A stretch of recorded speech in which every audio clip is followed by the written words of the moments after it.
Hello दोस्तों, कैसे हैं आप लोग। देखिए, जो एमपीपीएससी का एग्ज़ाम 24 अप्रैल 2022 को आयोग द्वारा पहले से ही निर्धारित कर दिया गया है। और आज से यदि हम लोग 24 अप्रैल की बात करें तो अप्रॉक्सीमेट सब कुछ मिला लें तो 75 दिन हम लोग मान सकते हैं कि 2.5 महीने के आसपास आपके पास हैं। और इस 75 दिन की रणनीति में 75 डेज़ की रणनीति में हम लोग क्या करें, कैसे पढ़ें, कौन सी बुक्स को पढ़ें, कितने घंटे पढ़ें, इस सब पे चर्चा करने के लिए बहुत लोगों ने चूँकि हमसे पूछा था, इसलिए हमने एक वीडियो इसमें बना रहे हैं जिससे आप लोग को शायद इससे आसानी हो। ज़रूरी नहीं कि आप हमारी ही रणनीति आप फॉलो करें, आप इससे हेल्प ले सकते हैं। आपको ठीक लगे तो बिल्कुल आप अपने हिसाब से इसको थोड़ा सा अडॉप्ट कर सकते हैं, पूरा अडॉप्ट कर सकते हैं, जो भी आपको बेहतर लगे। बस ये है कि एक गाइडेंस के रूप में हमने इसको लाने की कोशिश की हुई है। तो 75 डेज़ के रूप में हम लोग को क्या क्या करना है, इसके लिए थोड़ा सा एक 3 पॉइंट हम लोग समझ सकते हैं। पहली बात तो ये जो 75 दिन की रणनीति क्या हो, पहला पॉइंट चर्चा करेंगे हम लोग। दूसरे में क्या है, कैसे करें तैयारी, इन 75 दिन 75 डेज़ में हम लोग कैसे तैयारी करें, वो हो गया। और थर्ड पॉइंट पे चर्चा करेंगे कौन सी किताब पढ़ें। देखिए, अभी तक यदि जो हमारे चैनल में बहुत लोग जुड़े थे, उन्होंने वो एमएसडब्ल्यू बेस पे जो वैकेंसी आई थी असिस्टेंट डायरेक्टर के रूप में, उसमें तैयारी कर रहे थे और उसका एग्ज़ाम 23 जनवरी को हो गया। उसके बाद अब ये अगला एग्ज़ाम 24 अप्रैल को है। इसके लिए हमने ये वीडियो बनाने की कोशिश की है। तो जो भी रणनीति बना रहे हैं, जो भी हम बता रहे हैं, वो केवल हमारे अनुसार एक बेहतर हो सकती है। आपको बहुत ठीक लगे तो आप उसको अडॉप्ट कर सकते हैं या उसकी कुछ चीज़ें ले सकते हैं, ये हम आपको पहले भी अभी बोल चुके हैं।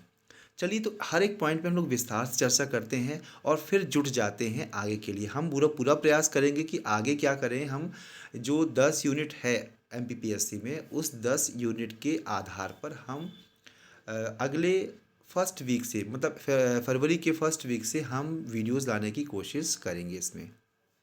ठीक है, तो चलिए शुरू करते हैं। और हम आपको बता दें, जो पिछला पेपर हुआ था एमपीपीएससी 2020 वाला, उसमें ऑलरेडी नया सिलेबस के आधार पर प्रश्न आए थे और इस बार जो प्रश्न का पैटर्न है एमपीपीएससी ने पहले से बदल दिया है।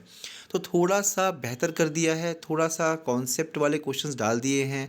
वन लाइनर का जो सिस्टम था वो काफ़ी हद तक कम कर दिया है। इसलिए थोड़ा सा हमको जो स्ट्रेटजी है वो अलग करने की और थोड़ा सा कह सकते चेंज करने की आवश्यकता होगी। तो हम लोग हर एक पॉइंट को विस्तार से करेंगे कि कैसे हम लोग तैयारी करें। तो पहला पॉइंट है, 75 डेज़ हैं उसमें तैयारी कैसे करेंगे। चलिए इसमें आते हैं हम लोग। देखिए, जो 75 दिन हैं उन 75 डेज़ में यदि हम लोग मोटा मोटा मान के चलें तो अप्रॉक्सीमेट जो एमपीपीएससी का सिलेबस है उसमें 10 यूनिट हैं। और 10 यूनिट के हर एक यूनिट में यदि 7 से 8 दिन दें हम लोग, तो अप्रॉक्सीमेट ये 10 यूनिट कवर हो सकती हैं तब। लेकिन कैसे देना है वो भी एक बहुत महत्वपूर्ण आधार रहेगा। देखिए, सबसे महत्वपूर्ण है, यदि बिल्कुल कोई स्टार्ट कर रहा है या बिल्कुल स्टार्ट करना चाह रहा है, उसको सबसे पहला काम करना चाहिए सिलेबस का प्रिंट आउट ले ले। वो चाहे तो वो अपने हाथ से पूरा सिलेबस को लिख सकता है। इससे फ़ायदा ये होगा कि वो हर एक पॉइंट को अपने हाथ से लिखेगा तो उसको याद रहेगा कि वास्तव में उसने क्या लिखा है और इसके अंदर क्या चीज़ें हैं, कौन कौन से पॉइंट लिखे हैं। जब भी वो तैयारी करेगा तो उसको हर एक चीज़ पहले से ध्यान में रहेगी कि सिलेबस में ये चीज़ें हैं। और सिलेबस का ही आप कंप्लीट कीजिए, बिल्कुल भी यहाँ वहाँ बहुत ज़्यादा मत जाइए। सिलेबस के आधार पे यदि उन्होंने सुप्रीम कोर्ट दिया है तो सुप्रीम कोर्ट के बारे में आप बिल्कुल पूरी जानकारी रखिए। यदि उन्होंने हाई कोर्ट दिया है तो हाई कोर्ट के बारे में जानकारी दीजिए। ये हर एक चीज़ें आपको पूरी तरह सिलेबस के आधार पे चलना है, उससे बिल्कुल भी यहाँ वहाँ डगमगाना नहीं है। ठीक है, एक्चुअली सिलेबस का मतलब ही यही होता है। और सब उसके बाद यदि आप देखें तो पिछले सालों का पेपर हल करें। अब मार्केट में बहुत आसानी से मिल जाता है। यदि आप लास्ट ईयर के पेपर्स देखें तो उस पर भी हम एक वीडियो बनाने की कोशिश करेंगे। लास्ट ईयर के पेपर होंगे, उसका सोल्यूशन आप देखेंगे तो आपको ये समझ में आ जाएगा कि अगले पिछले 5 साल पहले क्या पैटर्न था, फिर 4 साल पहले क्या बदलाव हुआ, फिर 3 साल में क्या बदलाव हुआ, फिर 2 साल में क्या हुआ और अभी क्या बदलाव हुआ है लास्ट में। तो आपको फ्लो समझ में आ जाएगा कि एमपीपीएससी किस आधार पे क्या बदलाव कर रहा है, क्वेश्चंस का नेचर कैसा है। तो आपको उस आयोग का एक नेचर समझ में आ जाएगा कि वो प्रश्न किस प्रकार का वो देते रहे हैं और कैसा कैसा बदलाव कर रहे हैं। तो ये सबसे महत्वपूर्ण जो बात हो गई। उसमें क्या है, लास्ट ईयर के पेपर भी आप सॉल्व कीजिए। 10 यूनिट के जो उसको हर एक 7 या 8 दिन का टाइम दीजिए और सिलेबस का प्रिंट आउट कीजिए। ये तीनों चीज़ें बहुत महत्वपूर्ण हैं। एक पहले पॉइंट के 3 आधार हो गए। यदि हम आपको सेकेंड आधार पे आते हैं, कैसे करें तैयारी, ये बहुत महत्वपूर्ण है। और सही मायनों पे आप समझ लीजिए, ऐसा कोई भी आइडल तरीका नहीं है जो हम आपको बोलें कि ये सबसे 100% परफेक्ट तरीका है कि आप इसको सुनिए, फॉलो कीजिए और 100% है गारंटी कि आपको एमपीपीएससी प्रीलिम्स निकल जाएगा। लेकिन हाँ, मेहनत जो होती है उस मेहनत का परिणाम बहुत अच्छा मिलता है। तो आप समझिए, यदि आप इस 2-3 पॉइंट जो लिखे हैं हमने, उसके आधार पर अपनी रणनीति में ऐड करेंगे। ऐड हमने बोला है, हमने बदलने को नहीं बोला है। जो भी आप कर रहे हैं आपने बेहतर सोच के ही किया है। और भी बहुत सारे गुरुजन हैं जो बेहतर तरीके से आपको बता रहे होंगे, गाइड कर रहे होंगे। लेकिन यदि आप इन चीज़ों को भी थोड़ा ध्यान देंगे, तो थोड़ा सा ऐड कर लेंगे, तो आपको निश्चित रूप से थोड़ा बेहतर रूप से इस 24 अप्रैल का जो पेपर है उसको सॉल्व करने में आपको निश्चित रूप से सफलता मिलेगी। देखिए, आप बहुत लोग ऐसे हैं जो बहुत सारी बुक्स से पढ़ रहे होंगे, कुछ लोग हैं यूट्यूब से पढ़ रहे होंगे, कुछ लोगों ने सब्सक्रिप्शन लेके लिया होगा बहुत सारे यूट्यूब चैनल में से, बहुत सारी कोचिंग्स का, कुछ लोग ऑफलाइन पढ़ रहे होंगे। तो आप कुछ भी पढ़ रहे हैं, देखिए हमारा मतलब ये है कि आप कहीं से भी पढ़ रहे हैं, जहाँ से भी पढ़ रहे हैं, उनके खुद के एक शॉर्ट नोट्स बनाइए। शॉर्ट नोट्स का मीन्स ये है कि उसके विषय में, जैसे एक टॉपिक है, उस टॉपिक के बारे में 3-4 चीज़ें आपने लिख दी। जैसे सिंपल सा उज्जैन के बारे में है, उज्जैन के बारे में यदि आप केवल आ जाए लिखने को तो उज्जैन, तो आप 3-4 पॉइंट मेन मेन चीज़ें हैं। हालांकि बहुत कुछ है उज्जैन के बारे में, 3-4 पॉइंट में नहीं है, लेकिन आप क्या है, उसके कोई भी एक टॉपिक में आप 3-4 पॉइंट्स को अच्छे से कवर कर सकते हैं जो बहुत इंपॉर्टेंट है, वो शॉर्ट नोट्स के रूप में लिख लीजिए। एक मैक्सिमम फ्लो चार्ट का यूज़ कीजिए। बहुत ज़्यादा थ्योरी मत लिखिए। जो चीज़ लिखिए उसमें से आप ये प्रयास कीजिए, हर एक क्वेश्चंस में जो आप लिखेंगे या टॉपिक लिखेंगे, उन टॉपिकों को 5 भागों में बांट लीजिए। जैसे क्या है, 5 star rating, 3 star rating, 4 star rating, 2 star rating, 1 star rating. आप जब खुद पढ़ेंगे तो आपको खुद समझ में आएगा, हाँ ये इंपॉर्टेंट लग रहा है। अभी हमने लास्ट ईयर कितने क्वेश्चंस किए हैं, लास्ट पेपर किए हैं, उसमें ये बहुत इंपॉर्टेंट लग रहा है, तो एक काम करते हैं, ये ज़्यादा अच्छा लग रहा है, तो आपने उसको 5 स्टार दे दिया। कभी आपको लग रहा है हाँ ये ठीक है, 3 स्टार लायक है, तो 3 स्टार कर दिए। कहीं आपको, तो अपने अनुसार आप क्वेश्चंस की रेटिंग कर लेंगे। तो जब आप रिवीजन करेंगे तो आपको बहुत आसानी होगी, काफ़ी आसानी होगी, जिससे आप बेहतर तरीके से उस नोट्स को रिवीजन करते समय उन टॉपिक में ज़्यादा ध्यान देंगे जो इम्पोर्टेंट है।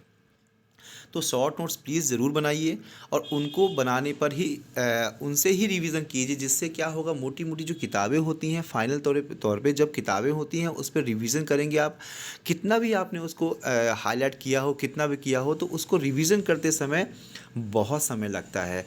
इसलिए आप अपने खुद के नोट्स बना के रखेंगे, क्योंकि हम हमेशा से बोलते आए हैं कि हमारे खुद के बनाए हुए नोट्स सबसे बेस्ट नोट्स होते हैं। इससे अच्छा कोई भी नोट्स नहीं होता, ना कोई मार्केट का, ना कोई वीडियो, ना ही बुक, क्योंकि आप उसमें निचोड़ डालते हैं। तो आप ध्यान दीजिए, जो भी पढ़ें, कहीं से पढ़ें, कुछ भी पढ़ें, वीडियो, कोचिंग, हर चीज़ को आप अपने तरीके से नोट्स में कन्वर्ट कीजिए जो आपके खुद के नोट्स हैं। ठीक है, फ्लो चार्ट ज़्यादा यूज़ कीजिए, मैक्सिमम थ्योरी कम से कम रखिए आप इसमें। इस बात को ध्यान रखेंगे तो जो नोट्स होंगे बहुत बेहतर तरीके से होंगे। और जो बताया हमने आपको कि 5 स्टार रेटिंग, 3 स्टार रेटिंग, इस तरह से क्वेश्चंस में या टॉपिक में करेंगे तो आपको बहुत ज़्यादा आसानी होगी पढ़ने में। ठीक है, ये होगी थर्ड पॉइंट। अब सबसे महत्वपूर्ण पॉइंट आता है, कौन सी किताब पढ़ें।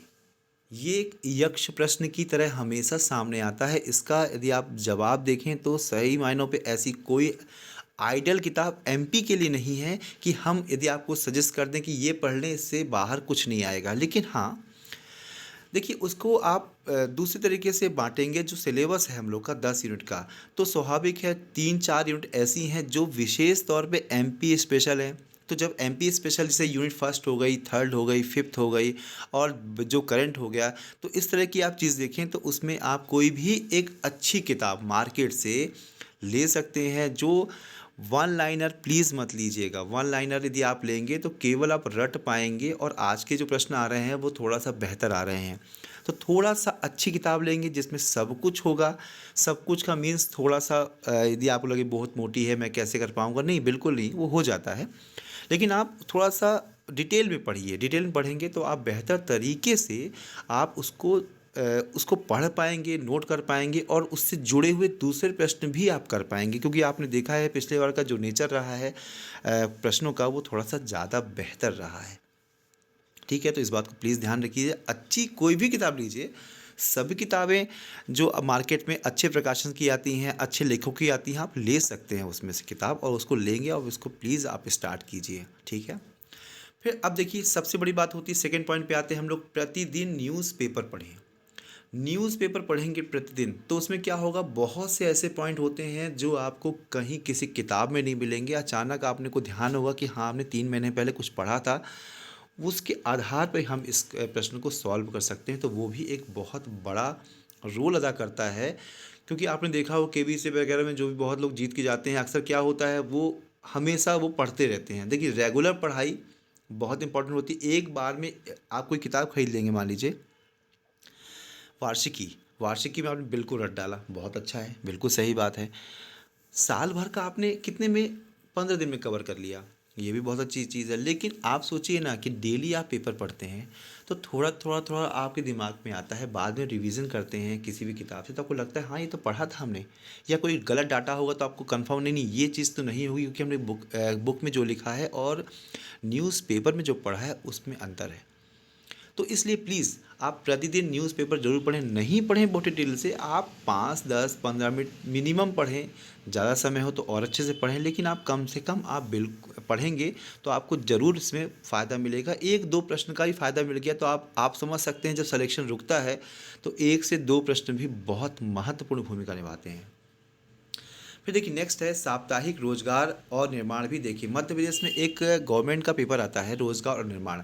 इसमें मध्य प्रदेश से जुड़ी हुई जो भी घटनाएं होती हैं, स्पोर्ट्स होते हैं, और इवन तो उसमें राष्ट्रीय अंतर्राष्ट्रीय भी डालते हैं, तो वो तो एक अलग मैटर हो गया। लेकिन आपको मध्य प्रदेश से जुड़े हुए मेन मेन चीज़ें आपको इसमें न्यूज़ सुनने को मिल जाएगी और देखने को मिल जाएगी। तो उसका आप उसको भी चाहें तो एक कॉपी में लिख सकते हैं। 1 हफ्ते का उसमें रहता है और सब आसानी से आजकल नेट में अवेलेबल है। आप लोग कहेंगे तो हम उसको नेट में लिंक दे देंगे, उस लिंक से आप उसको ओपन कर सकते हैं और आपको हर 1 हफ्ते के हिसाब से साल भर पहले का भी आपको जब जब चाहें आपको वो पेपर आराम से ई पेपर के रूप में मिल जाएगा। तो आराम से आप उसको भी देख सकते हैं। ठीक है, समसामयिकी जो है उसके लिए एक भरोसेमंद किताब लीजिए। भरोसेमंद का मतलब होता है मार्केट में कोई भी आप गए उठा लाए किताब, अब उसका डाटा सही है नहीं सही है। भरोसेमंद का जो ऑलरेडी मार्केट में बहुत रेप्यूटेड हो। बहुत सारी ऐसी बुक हैं जो नेशनल लेवल पे आती हैं, अच्छी किताब आती हैं। ऐसी भी मत लीजिए कि आप उसको पढ़ ना पाएँ, बहुत मोटी हो, और इतनी भी पतली मत लीजिए कि उसमें बहुत ज़्यादा छूट जाए। सामान्यतः जो मार्केट में आती हैं अच्छे प्रकाशन की होती हैं, हम बार बार कह रहे हैं अच्छे प्रकाशन की, और वो खूब चलती हैं। ऐसी ही कोई एक बुक आप ले लीजिए जैसे समसामयिकी, क्योंकि जो आपकी 8वीं यूनिट है उसमें एमपी का भी करंट आएगा और इंडिया का भी और इंटरनेशनल का भी करंट आएगा, तो वो भी अंतर्राष्ट्रीय, राष्ट्रीय और स्टेट का भी करंट आता है। इसलिए प्लीज़ आप उसको एक भरोसेमंद किताब ले सकते हैं। और सबसे महत्वपूर्ण जो हम आपको बताना चाहते हैं वो है इंटरनेट से अपने नोट्स को व स्वयं को अपडेट रखें। ये क्या पॉइंट है, देखिए मान लीजिए जैसे आपने किसी आयोग 10वीं यूनिट से कोई आयोग पढ़ लिया, आयोग पढ़ने के बाद आपने क्या किया, कोई आयोग के अध्यक्ष हैं, उस आयोग के अध्यक्ष का नाम लिख लिया। चलिए आपने बहुत अच्छा, हो सकता है अब 1 महीने पहले किताब ली हो आपने, और 1 महीने पहले की जो किताब में लिखा हो आपको लगा बहुत अच्छा है, बहुत बढ़िया, हमने पढ़ लिया, पूरा करंट अपडेट कर लिया। हो सकता है उसी मंथ कोई चेंज हो गए हो और अगले मंथ पेपर हो आपका, एग्ज़ाम में जो चेंज हो उसका नाम आया, तो आप क्या करेंगे, आपको पता नहीं होगा अरे कौन बदल गया है, हम तो पढ़े थे ये, आप गलत करके चले आएंगे। तो आप प्रयास कीजिए कि इंटरनेट से हर एक चीज़ को अपडेट कीजिए। जितना आप अपडेट करेंगे, जितना आप अपडेट करेंगे तो क्या करेंगे, उस अपडेट के कारण आपको हर एक चीज़ को बेहतर जानकारी मिलेगी जो किताब में शायद नहीं होगी, जो अभी तुरंत अपडेट होगी 1 दिन पहले, वो भी आप पढ़ पाएंगे और उसके बारे में विस्तार से जानकारी कर पाएंगे।